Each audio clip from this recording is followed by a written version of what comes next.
YouTube. It's LMERicoTv, man. I'm back with another video, man. Y'all see what we got going on, man. We got the deadly divide in Tottenham, OFB versus NPK by Kid Nerd. So you already know what time it is. If you're brand new to the channel, man, make sure y'all hit that subscribe button right now. And also don't forget to smash that like button. And also don't forget to tell your family and friends about the channel as well and tell them to subscribe. But with that said, man, y'all know what time it is. I'm going to go ahead and start the screen record. Got started, and we're gonna start this vid now. Throughout the rise of UK drill, we've seen many artists and groups' relationships crash and burn, but not many has been as infamous and televised than two groups in a North London town called Tottenham. Today, we'll be looking into the rise and fall between two drill groups called NPK and OFB, and how their friendship turned into eventual tragedy. Let's get into it.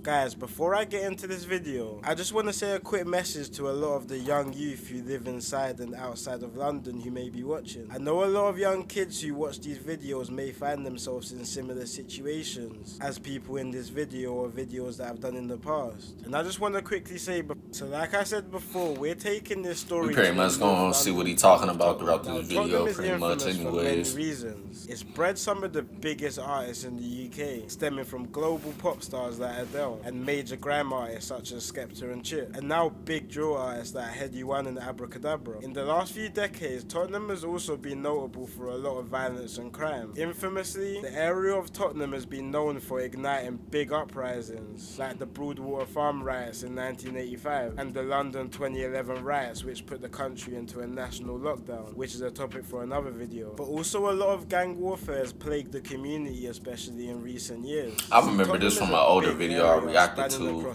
like that little clip right there they just showed. And N17, with many different estates and cliques. But today we'll be focusing on the N17 side of the town, which is a side more notorious for violence than the other. So let's take it back to the 1970s, to a big housing estate inside Tottenham called Broadwater Farm. Inside this estate, the formation of a group called the Tottenham Mandem was created. The Tottenham Mandem throughout the 70s to the 90s built up a big reputation for violence across London. They were big players in the London drug market and notoriously had many deadly feuds with other groups across London, to the point where the Met Police ranked the Tottenham Mandem as the second highest group in London's organised crime network. And the group spread their influence all throughout Tottenham, with members all over the town. Then in the early 2000s, divides inside the group caused members to disband, which resulted in several different offshoot groups who started repping their specific estates or sections of Tottenham. One of these areas being in the Broadwater Farm estate, which was the original area of the Tottenham Mandem, and another was an area located less than 10 minutes away called Northumberland Park. Members of the Tottenham Mandem from Broadwater Farm started rolling with the name Star Gang, now known as OFB, and members from Northumberland Park started calling themselves NPK. For the most part, NPK and OFB members had a relatively good relationship, with them both having the same enemies being two nearby areas called Wood Green and Edmonton, who Tottenham have been feuding with for a while now. The feud between Tottenham and the two local areas started to be more known when UK rap music started getting platformed on several YouTube channels like Limitless Vids and Pac-Man TV. A few NPK members like Stretch and Starts, and OFB members like Headie and RV started hopping on tracks together, cementing their relationship in the public eye. OFB members dropped tracks like Youngest from Farm, which was making noise all over North London. But summertime 2010, an OFB member called Young RV dropped a big tune called Cruddy on the Streets, which really put a spotlight on OFB as a whole. An NPK rapper called Stretch was also putting on for Tottenham musically, dropping tracks like Sky Style and Thanks Mummy. Stretch and RV were actually quite close friends, but in a situation in 2011, Stretch was stabbed by members from the nearby area Wood Green. Allegedly, RV was with him when it happened, but ended up running away, leaving Stretch to have a deep hate. I was gonna say, I heard a lot of situations that involved RV and stuff like that, and then I know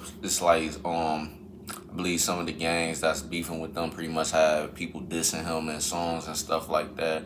And I know, like, in the past year or two, I believe he was in some situations or whatever the case may be where he had some run-ins with some of his ops and stuff like that.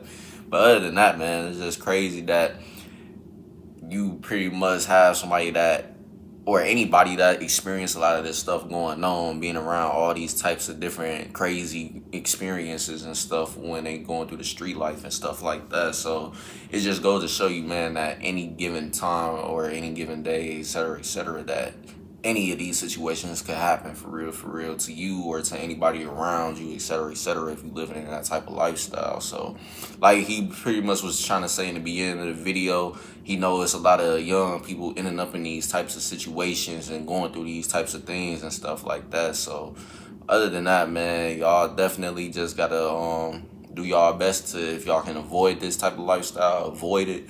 But obviously we know the circumstances going on all around the world and stuff, poverty and stuff like that is hard. So that's it, man. Some people probably really don't got a legit option for real but to be in the streets and do what they got to do to survive to the next day or however long, et cetera. So just crazy, like I said, to know that people really be going through all these types of things on the daily for real. So that's it though, man. Let's get back to the vid.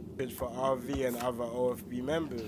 Stretch addressed the situation on a track called You're Not Cruddy on the Streets, which was a direct diss record to RV, which left both sides to have a bit of a shaky relationship. For the next few years, both sides weren't generally the closest, until the late 2010s when the new generation of Tottenham were coming up. Kids from both Northumberland Park and Broadwater Farm grew up together through school and playing out, and a lot of families crossed between both areas. And despite the past issues between the two parts of Tottenham, the next generation of kids managed to maintain their tight relationships, even after they started claiming their area's gang. In 2017 to 18, like out here in the US, it's pretty much like that for us to an extent, but majority of the time from what I've seen, mainly in Illinois, it's like we all grew up with a lot of people from different areas, but now it's like a lot of them be beefing with each other, claiming whatever side they claim and where they from, et cetera, and now things are just different. Friends ain't friends no more. They beefing with each other, pretty much doing hits on each other, et cetera, the whole nine. So it's like crazy how you could really grow up with some people, and then as soon as y'all get to a certain age, things just change based off of where you from, et cetera, and who your family is and what kind of connections your family got to the streets and stuff like that. So with that said, man, it's just crazy that sometimes the friendship don't last because of these situations and stuff like that. So with that said, man, it's only a few people that really remain friends with people from opposite sides, no matter what side they claim and stuff like that. And honestly, I feel like it should be more like that versus just growing distant and then just because of where y'all from, now y'all ain't even cool with each other no more. But two, I already know how the politics play into that too as well, because the family connections, something might have happened between your family and your friend's family or whatever the case may be. So a lot of sides just get divided just because of the stuff that happens in the streets and stuff like that too as well. So it just all depends, honestly, on what's going on around the time and what's happening. So with that said though, man, let's get back to the vid. A lot of the spotlight from the UK drill scene was on Tottenham. A few NPK members called GP, Unks and KK started going up in music, calling themselves Sin Squad, hitting millions of views on some of their tracks. RV from OFB had not long come out of jail for a 2012 stabbing case, and him and another OFB rapper called Headie started hopping on tracks together, creating one of the most legendary duos to come from UK. Ignore all news stories about UFOs. They are using a drill. But in early 2018, the younger members from OFB started trying their luck on drill beats. A few of the younger members jumped on a track with an older OFB member called Cash, and the song done decent numbers, considering it was a first track for many of the rappers on the tune. But throughout the year of 2018, the younger members started jumping in the booth more and more, especially 3 OFB members who went by the name Double L's, SJ and bandokay. They started dropping music consistently, creating a big buzz in the UK. On the back of their success, younger members from NPK also started hopping in the booth, but weren't taking it as serious as OFB, so they weren't releasing much. A lot of their tunes started getting leaked online and posted on YouTube, creating a big underground fandom for the group. These times a lot was going on in North London, and 2018 proved to be a deadly year for Tottenham and surrounding areas, with back-to-back shootings, stabbings and murders occurring throughout the year. year, mainly between the areas of Wood Green and Tottenham. And unfortunately, this constant back-to-back violence around the towns eventually ended up being NPK's and OFB's downfall. It all started on February the 22nd, 2019. The night before this day, a group of boys had drove and parked a Peugeot car inside the Broadwater Farm estate, which would become a meeting point the following day for several OFB and NPK rappers. The next day around 7 PM, a group of 7 OFB and NPK younger members and rappers set off on bikes armed with a handgun, shotgun, swords and machetes, heading for their opposing area, Wood Green. When the group reached a street called Lordship Lane in Wood Green, they spotted I seen this whole situation in another video like a year ago that I reacted to,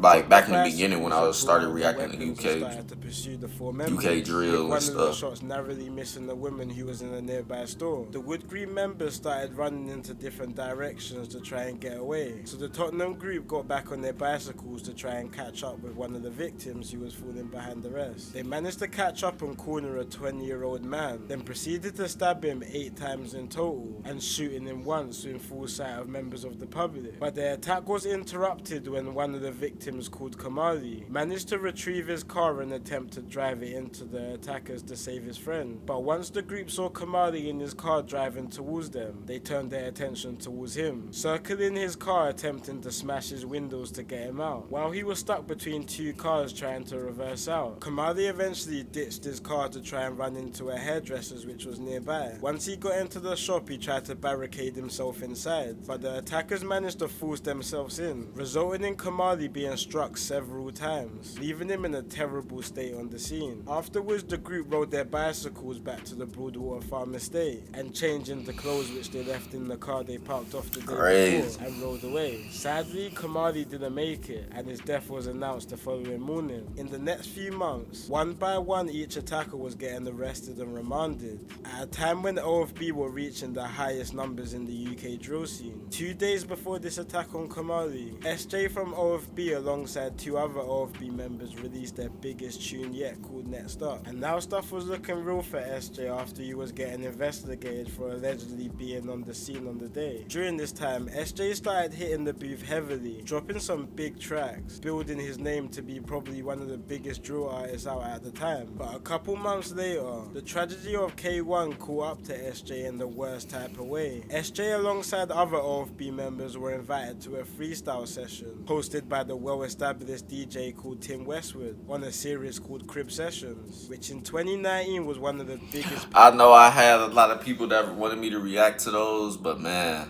I ain't gonna lie, a lot of that content do be real long, like half-hour long, etc., etc.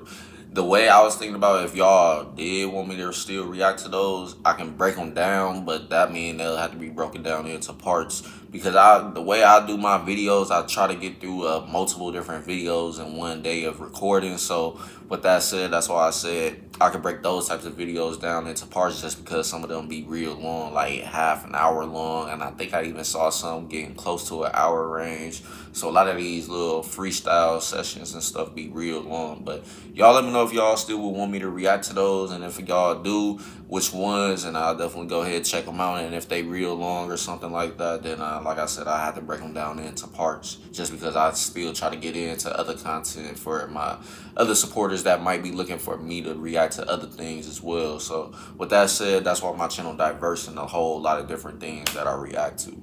But anyways, with that said though, man, let's get back to the video. Platforms for UK drill artists to go on. So it was a big statement that OFB was invited to go. But in one of the most unfortunate turn of events, halfway through the crib session, SJ got a call from the police to inform him that he was wanted for the murder of Kamali, and that he was to hand himself over to police immediately. You can even see halfway through the freestyle, SJ's mood starts to change, realizing that this may be his last day of freedom for a very long time. Not long after, thousands of people. That's crazy.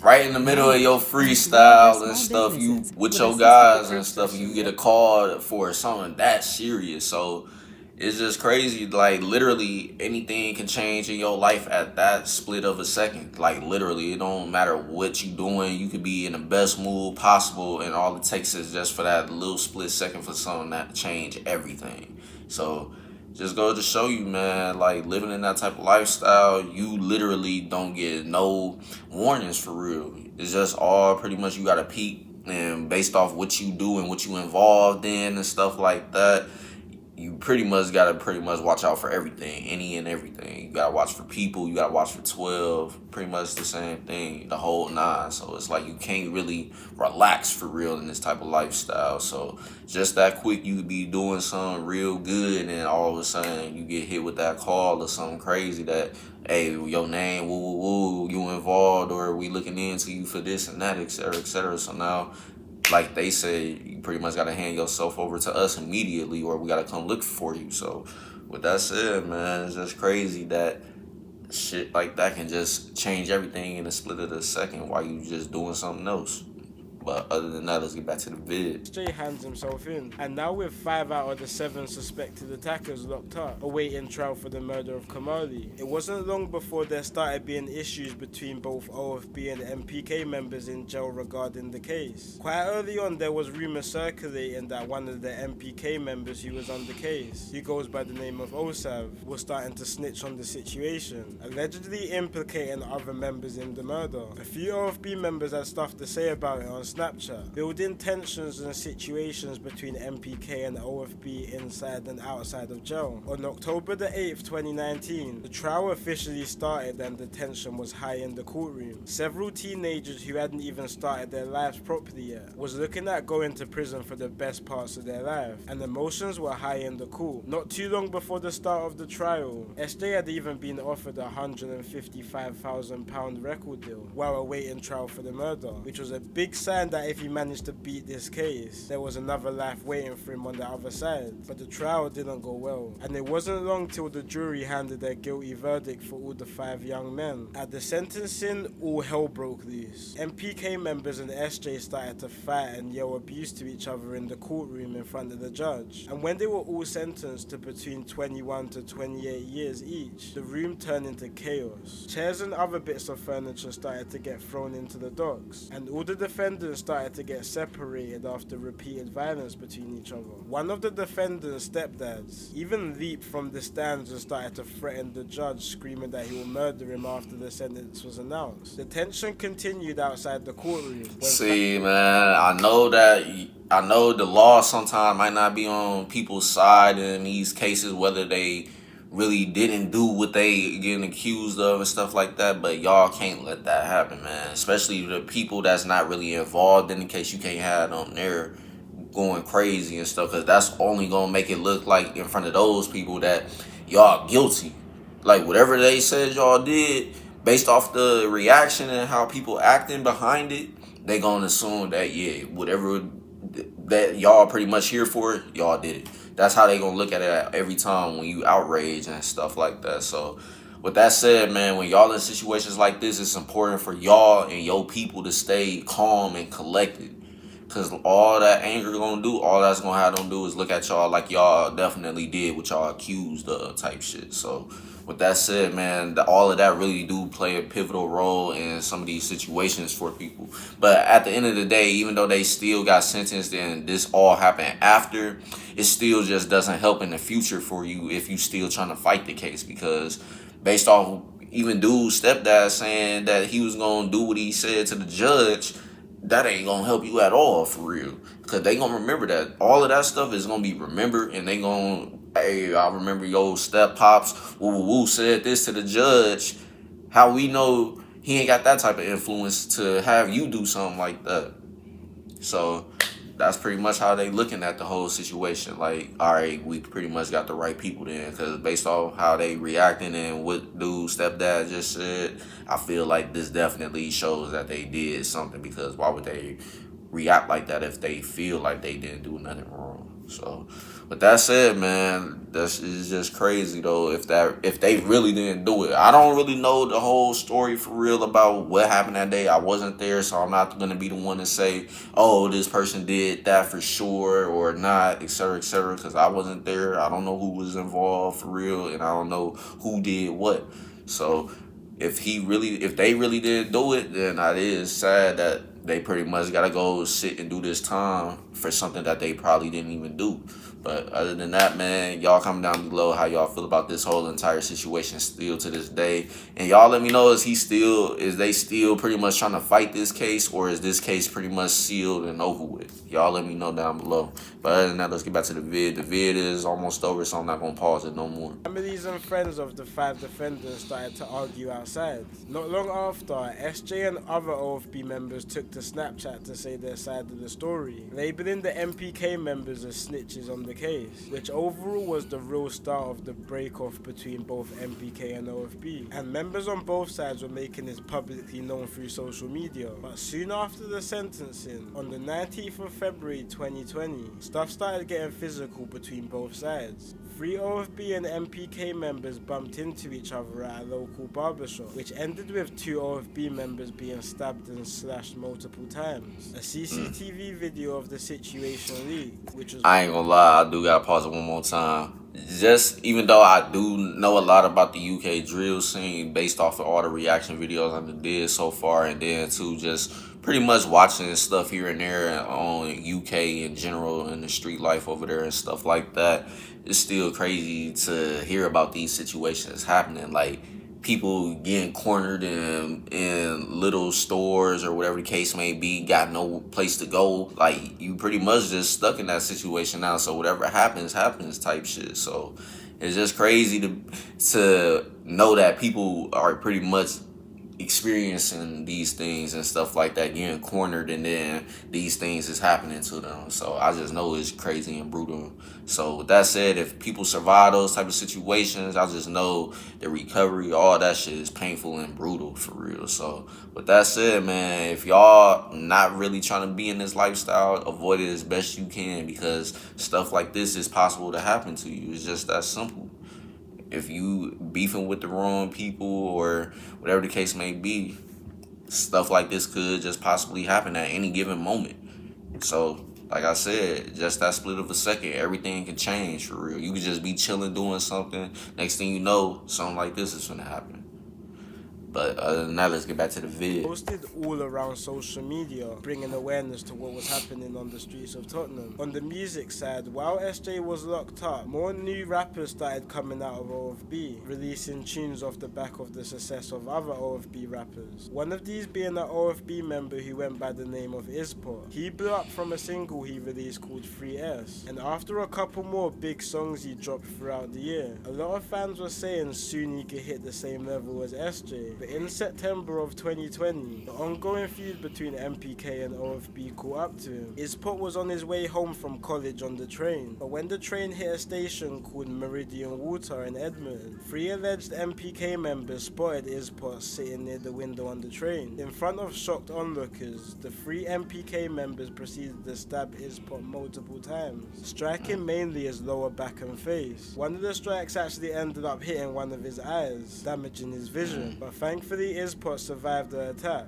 3 NPK members were actually jailed after CCTV footage caught them in the act. During these times, OFB and NPK were taking shots at each other on drill songs. OFB rapper bandokay dropped a song called Patient, which had several disses aimed at NPK. A couple NPK rappers also dropped a song in early 2021 called Exposing Ops 2.0. They actually filmed part of this track on the OFB's blog, the Broadwater Farm Estate, which caused a lot of attention in the UK drill scene. Another drill group around 10 minutes away from OFB's block was also starting to get some attention in the drill scene called TPL. They dropped a track called Philly Don't Dance, which had multiple disses towards OFB. TPL and NPK actually started linking up and eventually filmed a music video together for a track which featured both groups called Hitcock 45. They filmed this video outside Turnpike Lane train station in the M15 postcode, and many members from each side started posting the location of the music video on Snapchat and other social media. After the shoot was done, a few members were still posted outside the train station, and unfortunately a few shots were fired into the crowd of boys around 1 AM, with shots hitting a 20-year-old TPL member who went by the name of Showerman, sadly killing him on the scene. The same day, NPK's area in Northumberland Park, Tottenham, was also shot up with a young man being shot multiple times, but thankfully survived, causing a lot of friction in Tottenham. A few months afterwards, an NPK member member who went by the name of KY and his friend took a trip near the Broadwater Farm estate. When they reached, they spotted an OFB member called Sitz and his friend sitting down on a bench. KY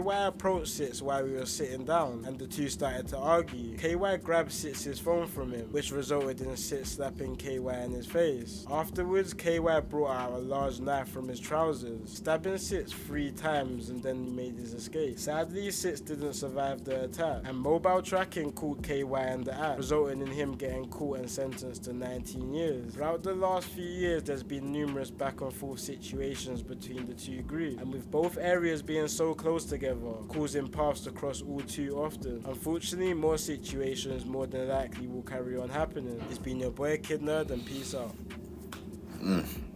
Yeah, man, just goes to show you, man, a lot of these situations is happening daily, just with different people from all over the world, man.